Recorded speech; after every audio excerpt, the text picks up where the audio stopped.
Hello and welcome to the second season of Brand News, the podcast. I'm Charlotte Emily, your host, and I'm thrilled to partner with Winkelstraat.nl, your go-to spot for all things luxury fashion, connecting international retailers and emerging luxury brands with the trendsetting youth of today. This season, we're delving even deeper into the world of brands and style. Every episode, we'll uncover the latest news, trends, and expert insights with the help of industry insiders. From exclusive interviews to behind-the-scenes moments, gear up to expand your fashion horizons with Brand News brought to you by Winkelstraat.nl. Enjoy the show.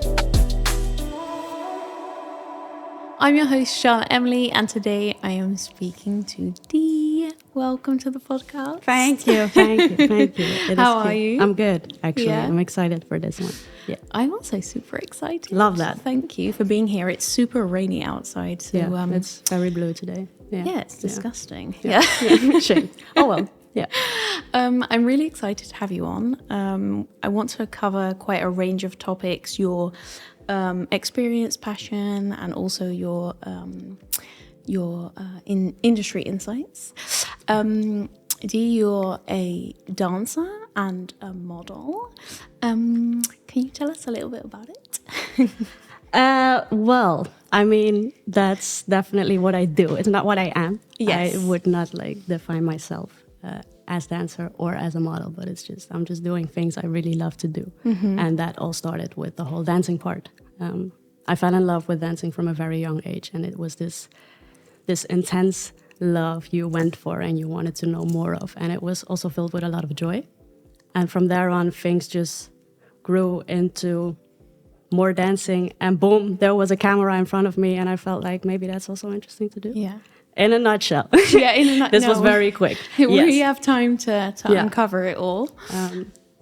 So it started with dancing. And I think the reason it got into where I'm at now is the fact that I fell in love with the stage, with having an audience, with having something to express, something to tell. And I wasn't the greatest at verbally speaking. So doing it without using words, but using my body was freeing. Yeah. I think we'll get into it during the podcast. I know you a little bit personally, and I know that you are from a small town in the south of the Netherlands, and you moved to Amsterdam a little while ago.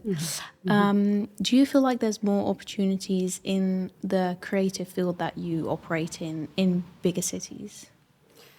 Definitely.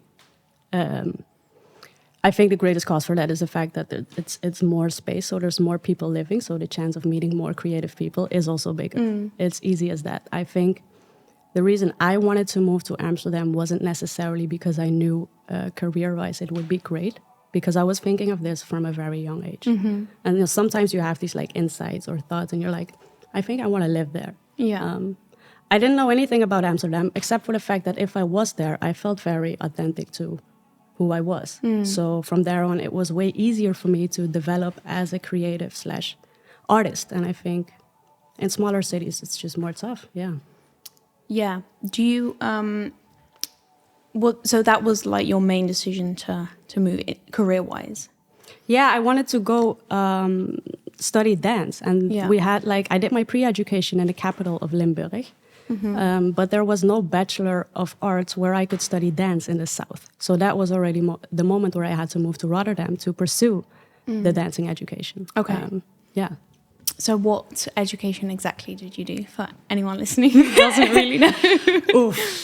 So I started doing pre-education with a pre-education dance. So it's combined with your middle school. Mm-hmm. And in my case, I did VMBO-TL, which is, I don't know how to translate that. Yeah, Karim was on the podcast I heard earlier. them saying that. I was like, how am I going to explain this to people? Because it makes no sense. But anyways, middle school, a part of middle school combined with dancing academy. So it was middle school and dancing a lot. Okay. From there on, I went to do HAVO for pre-education because people told me it was better to have a Bachelor of Dance to eventually become dancers. So I wanted to do HAVO and get my HAVO certificate. And I did that at Rotterdam.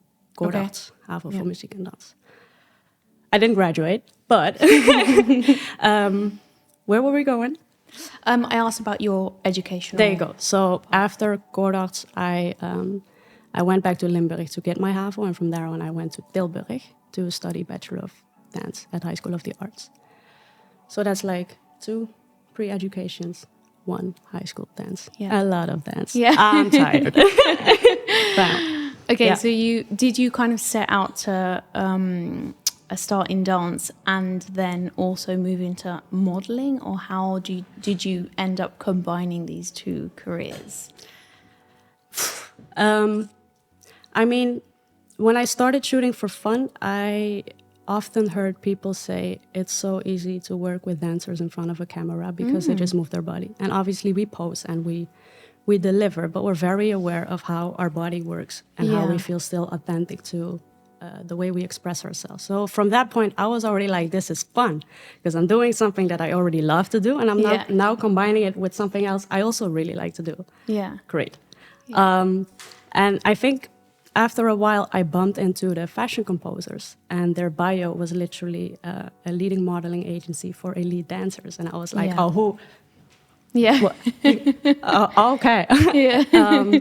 This fits you. So then was that whole thing of modeling and dancing and video, and it was lockdown. So media went like super fast. We could film everything. We had to also. And I think those 3 actually coming together is a different era where I'm super happy to be part of. That. Yeah, nice. So you're represented by the Fashion Composers, which is an agency or a management, so to say. Yeah. You're also a part of 2 other management. Yes. One in Oslo. Do you call it management bureaus or agencies? Or, Agencies. One is in Oslo? And one is in Hamburg.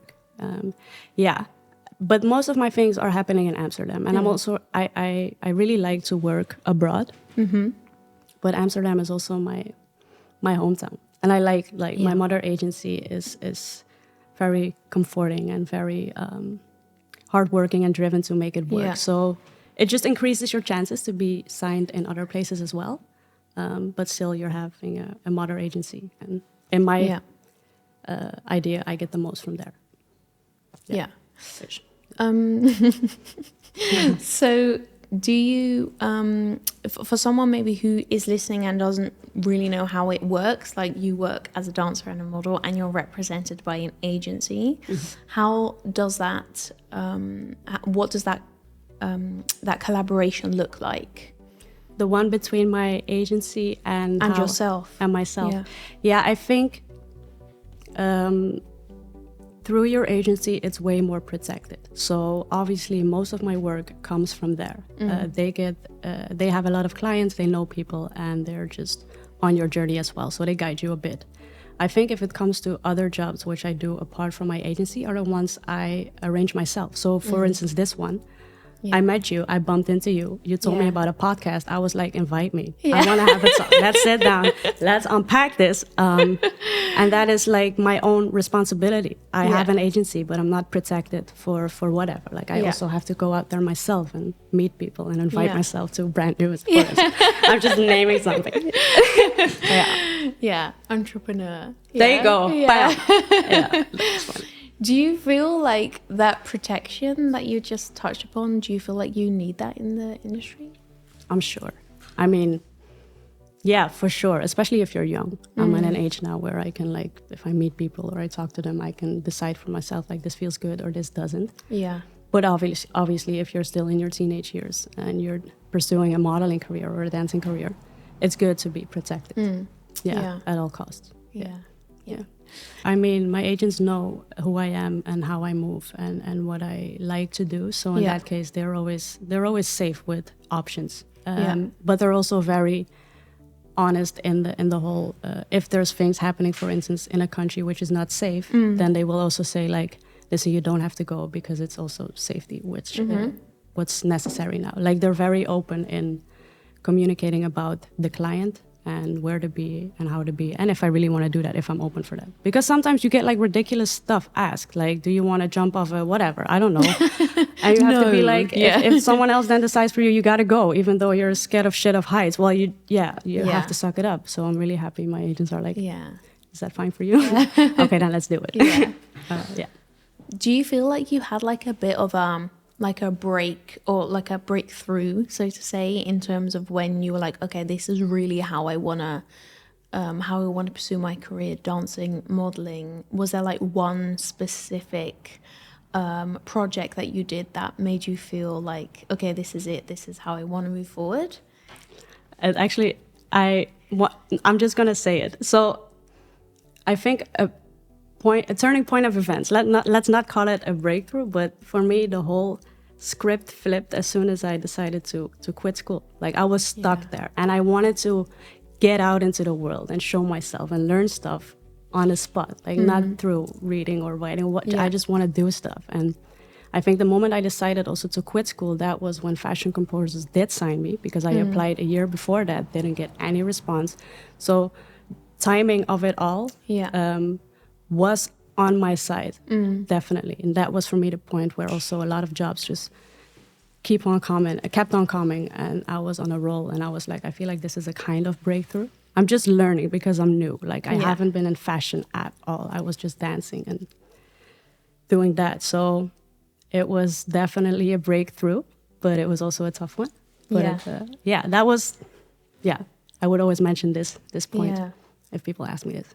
Yeah. In terms of balancing like the two industries, because they are, they're both creative, but they are two different industries. Yeah. Do you ever feel like you maybe have to deal with differences in the industries, maybe like a conflict in your schedule, or is there anything that you feel like is hard to combine?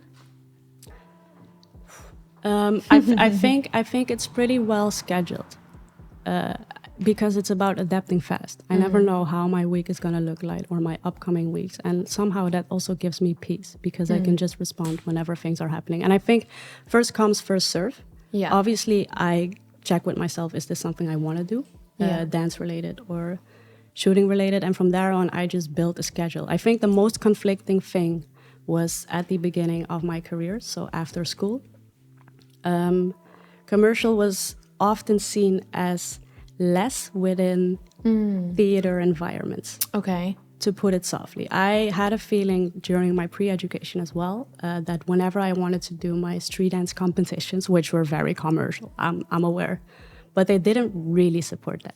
It was a bit like, I mean, theater was elite, right? Till some years ago. That feeling was a bit of a twisted thing for me as soon as I decided to go into commercial, because I was like, am I doing something wrong? Like, is this below my, that. But that changed, definitely. I love it. Yeah. Actually, I remember, I'm just remembering now, I wanted to ask you another question about education. Oh, yeah. So sorry for going back. No, let's go. But do you feel like you, in terms of needing an education, because you did just mention that the jobs came to you when you quit school, right? Yeah.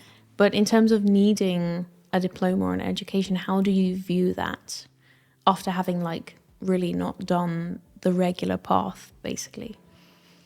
I mean, I feel like it gets less. The heaviness of being a dropout is definitely different than 10 years ago. But looking back at how I perceived my education, I knew already earlier that it wasn't a place where I was happy. Yeah. But I was, and I'm sure that's society-based, I was scared to just go out there and be like, yo, what's up? I don't have a certificate, but I got moves. Like, what are you going to sell? So then, yes. Yeah. But okay. I've been healing a lot of that. So that's all right for now. Yeah, sure. Yeah. I feel like I think it's a fact that the fashion industry, I don't know how it is in the dancing industry, but has been and still is, I suppose, criticized in terms of the way that you look or the way that you dress or the way that you are. Things change all the time. Constantly. Yeah. In terms of like trends and everything that happens within the industry, how do you view that? I mean, I'm aware there's this, okay, let's put it like this. I had a hard time telling people I was a model and dancer because I thought everything is now written out for me. Like they know who I am, what I do. I'm probably not super intellectual, but I can move my body a lot. And I'm probably doing this because I look the way I look, and that was it. I feel like we're still programmed into this idea of being super skinny and maybe also have long blonde hair and blue eyes. Like it is definitely improving a lot, but it's been programmed for years. So it also takes some time to eventually be fully reprogrammed on that. What I do feel like is one of the main reasons one of the main reasons I get to do what I do is because of my personality. Like if I would apply for becoming a model like 10 years ago, I would have been too small. First of all, my shoulders look like I'm a professional swimming dude. Like I would not be, whatever. And I think what's good these days is that you see a lot of people you can identify with. Like that was needed. Come on. I wanted to see a bald girl like doing baby freezes. Show me the good stuff. Yeah. Well, you don't look like you're a swimming dude. Back in the day, I thought so. I thought I was pretty buff, but no. No, I love your hair, by the way. Well, my hair. Which ones? There's none. Yeah. Thank you. Though. Yeah. Do you feel we were actually just talking before the podcast that you work a lot with being on camera, and this is your first podcast, but in terms of like the pressure of having a camera on you, do you also feel like you kind of have like you're inspiring others because people view your work, even if it's live or can see it on reruns somewhere I mean, you get used to cameras somehow. But I think it's also comparing to, I mean, I've been on stages and dancing and being in front of an audience. So I already knew those kind of nerves and those kind of feelings in your stomach where you're like, oh, what's about to pop in tonight? What am I going to do? So in that sense, it's kind of the same. I think the harder part is that even like if it's filmed and it's out there somewhere, it's there. Like if I do a performance and I blow it, and maybe I don't have to do it again, great. There's only a bunch of people seeing that, it's fine. But if it's, I mean, if my face is in a campaign and whatever, and I look like, it's out there. I have to look at it. I have to look at it. But apart from that, cameras, no, it's fun, right? I like it. Well, this season we're doing it with cameras, the podcast. I love that. I like it. I think it took a little bit of getting used to for me, I think, but I'm enjoying it. Cameras, a little bit. More tough than microphones. It depends. I think it depends on kind of what you're saying. If you're opening up and being vulnerable, and maybe it weighs the same, right? Yeah. But it either also complements each other or it makes each other. True. Gotcha. Nice. This season is in partnership with Winkelstraat.nl. You've also done a campaign with them. True. That looked really amazing. That was sick, right? For someone who hasn't seen it, can you tell us a little bit about what it is? That was a while ago also. Yeah, I think, was it 2 years, I think? Maybe. It was this era of NFT, which I really don't have a lot of knowledge about all these technology things. But I know that the guy who got in contact with and who eventually also was on the shoot is a guy I know from back in the day. And he was like, we're going to do this with an NFT and it's on the shirt and people scan it and it moves. And I was like, I don't know what the fuck you're saying, bro, but let's do it. And I put on a shirt and it was literally this black kind of thing, which didn't say anything. And I was like, so where's the visuals now? Huh? What do you mean? And then when shots were taken, you could literally indeed like scan your phone and it would have this heart, I think. It was a whole art piece, which you could scan and buy or something like that. It was technology, but it was sick. And the shots were sick also. Yeah, we'll have to share them. I'll put them up on the Instagram. Cute. The video is amazing. The slogan of Winkelstraat.nl is to help you own it wherever your it is. And we definitely just spoke about your like kind of breakthrough feeling. But do you also have like a kind of moment in your career, or maybe a specific campaign that kind of made you feel like you were owning a decision that you made back then? Or maybe in the future? I mean, I think at every kind of job I do, especially if it comes to, also dancing, there's always something new you unlock, and where as you've done it, you look back and you're like, oh, I actually owned that bit, which I was pretty nervous for. Probably after this podcast, I'll be like, oh, I was a bit nervous there, but I owned it. Like, I got back, I continued, whatever. Yeah. So I think every kind of thing you do is a little breakthrough, and you should celebrate those as well. For sure, yeah. for sure. Yeah. I want to highlight some of the things that I know that you've done, either in dancing or modeling.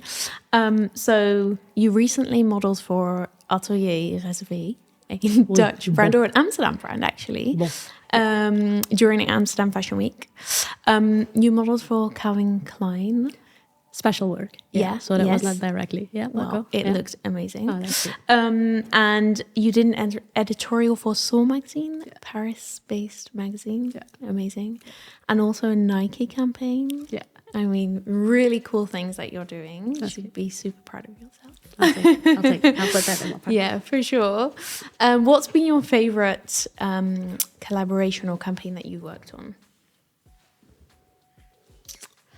Oof. That's a lot. But I think definitely a highlight I always mention is Paris Fashion Week, Issey Miyake. In 2022, the year he passed away. So that was, the feeling on that runway was a different level. That should have been in my highlights. Shivers again. Yeah. Yeah, that was sick. Wow, that's amazing. That was sick. Yeah. I can imagine. Yeah, so there's butterflies right now. Yeah. As we speak. Yeah. That was dope. And I think like that is more commercial. Also, I think 2021, I was part of a movie that was shot in Sicily for 2 weeks, and it was very artistic. It was hard work. It was 2 of the hottest possible weeks in Sicily at that time. And the whole team was there to create magic stuff. And the film eventually got selected for Cinedance also, so I saw it on the screen. Amazing. In the Eye Museum in Amsterdam. And that is something total opposite from, for instance, an Issey Miyake fashion show. But that movie is also something that taught me so much about the job, about myself, about other people. It's like those memories that shaped you, like a bit heavier than other ones. Yeah. Which I really love to do. There's a lot I love to do. Man, there's also great stuff coming still. Like, I'm so excited. Yeah. Can you share something? Yeah, I don't know. No. No, let's just wait. Like, we're kicking off nice. September is here. It's going to be fast. So, yeah. Oh, that's so exciting. Do you have any, like, dream collaborations or things that you would really like to do?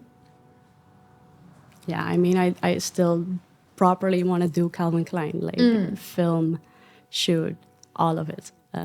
Interview, let me speak. Like, I would love that. But I think the thing I dream about really is doing perfume campaign for Yves Saint Laurent, for instance. Yeah. I saw the Black Opium one on television like years ago, and I saw the girl in her like biker jacket, and I was like, you look like me. Yeah. You look like I would do that too.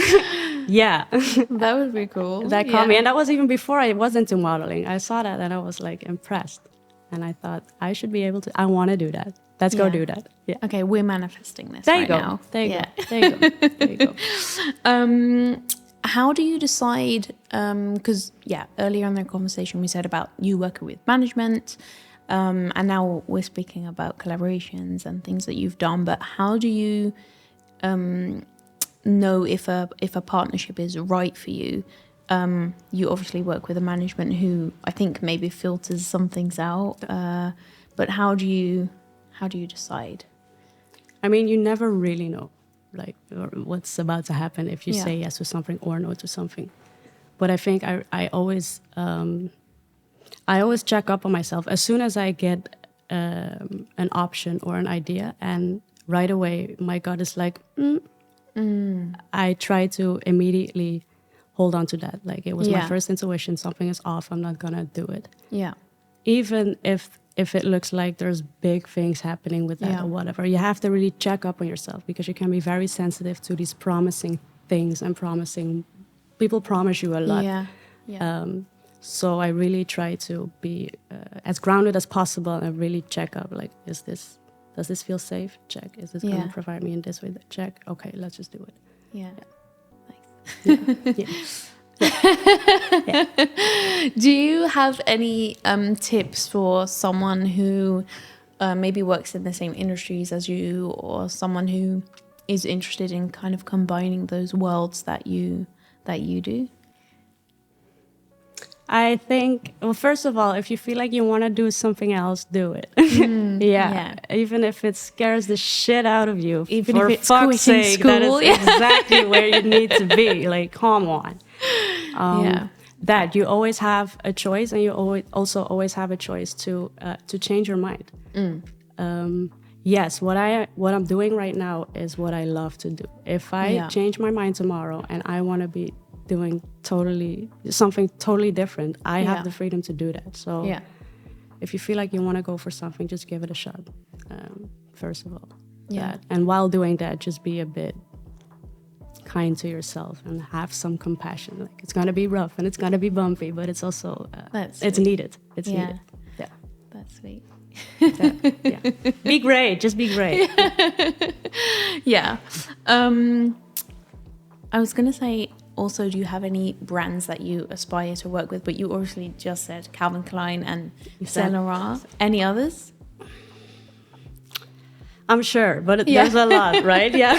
I mean, sometimes you also don't really know you want to work for a brand, but then you work with them, and the whole experience of the brand and the idea behind it and the people behind it just switch things up, right? Yeah. So I don't know. I fully trust that whatever is making its way towards me is exactly what it should be. Yeah. So I am allowing it. I'm receiving. Yeah, I'm ready. Yeah. Yeah, I think you're doing really amazing. And I saw obviously your work on when I met you. You were doing a photo shoot actually. Which was amazing. Yeah. And I really enjoy following your work and everything that you're working on. That's good. And that's good. Yeah. I'm excited to see what the future holds for you. Same. Yeah. Good stuff. Anything else that you want to share? I hope you're having a great day. Wow, anything else I want to share? Well, it's a pleasure being here. Oh, thank you. This is really fun. I did feel at the beginning I was like warming up. Yeah. But we need to warm up. That's also when you're gonna dance. You need to warm up. Yeah. But no, this is fun. I can sit here for hours. Like, can we order some food? Probably. Yeah. Well, you just said that you ate a tiny bit. A tiny bit. Yeah. Not that much. Yeah. Thank you for coming on. Thank you for having me here. I really appreciate it. Yeah, Thank I really you. enjoyed it. Thank you.